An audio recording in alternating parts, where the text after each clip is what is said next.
Hey everyone, welcome back to the channel. A viewer requested a video on glazing, so we're going to take a stab at this fire prism crystal. Glazing is essentially painting with many thin coats. I see glazing like those word searches your teachers used to hand out when they didn't feel like making a lesson for the day. It's not hard to do, it's hard to mess up, it takes some time, but overall, it can be relaxing if you've been doing focused work all day. So let's get started.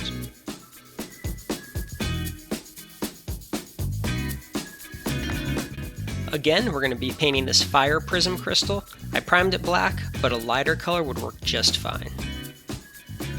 So our goal is to have one end of the crystal be this dark blue and seamlessly blend to white on the other end. Now the gap between these colors is pretty big. You could make the transition with just these two colors, but it'll speed you up if you have some in-between shades. Now I'm only going to use 4 of these paints since the crystal isn't huge, but for a large panel, I might use all of these to save myself some time. First up, we're going to coat the entire crystal in Vallejo Imperial blue. Go ahead and give the whole crystal 2 thin coats.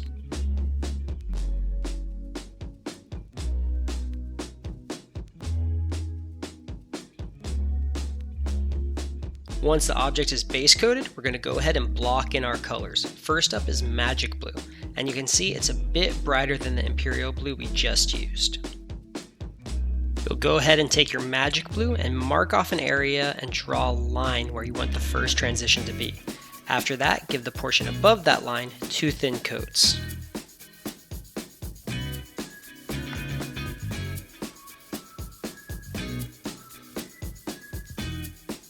Next up is Vallejo Electric Blue, which is a really bright and light blue. Just like we did with the Magic Blue, go ahead again and mark off the area where you want your next transition and cover the upper area with 2 thin coats.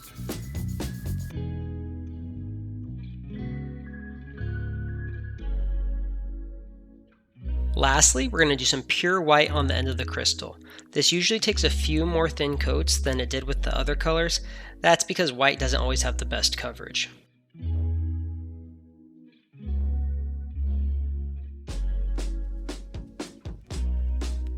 Okay, so now you've got this blue candy corn. Objectively, this doesn't look good, but if you squint your eyes, you can kinda see how the transitions will work. Now it's time to actually start glazing and get those transitions nice and smooth. So to turn your paints into glazes, there's products like Vallejo's Glaze Medium. While these work fine, they're not necessary. More often than not, I just thin down the paints with water. I do a 1:4 paint ratio to turn the paint into a glaze. To start, you'll load up your brush with the glaze and wick off the water on a paper towel. If you don't do this, the paint will just flow everywhere. You'll then go about halfway up the first transition and pull the color down. The change will be barely noticeable with the first coat, so don't worry if the change isn't drastic.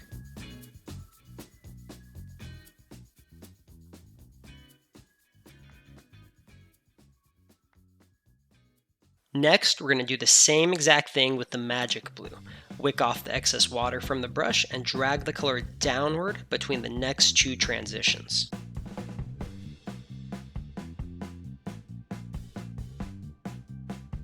And you'll do the same exact thing with the Electric Blue.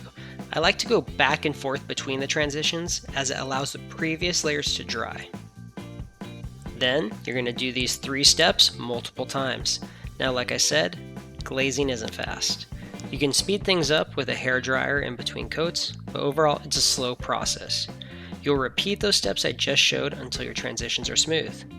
I've achieved smooth transitions in as little as 3 coats for similar colors, but I've also gone well beyond 10 coats for complicated transitions, so there's no real set number. For this one, it was about 5 coats. Okay, and here it is with some white lines to help accentuate it. As you can see, the transitions are super smooth without a need for an airbrush. Glazing can be used on every model, and it's pretty risk-free since the layers are so thin. I hope this video helped you out in some way. If so, please like and subscribe, and check us out on Instagram. As always, thank you for your time, and take care.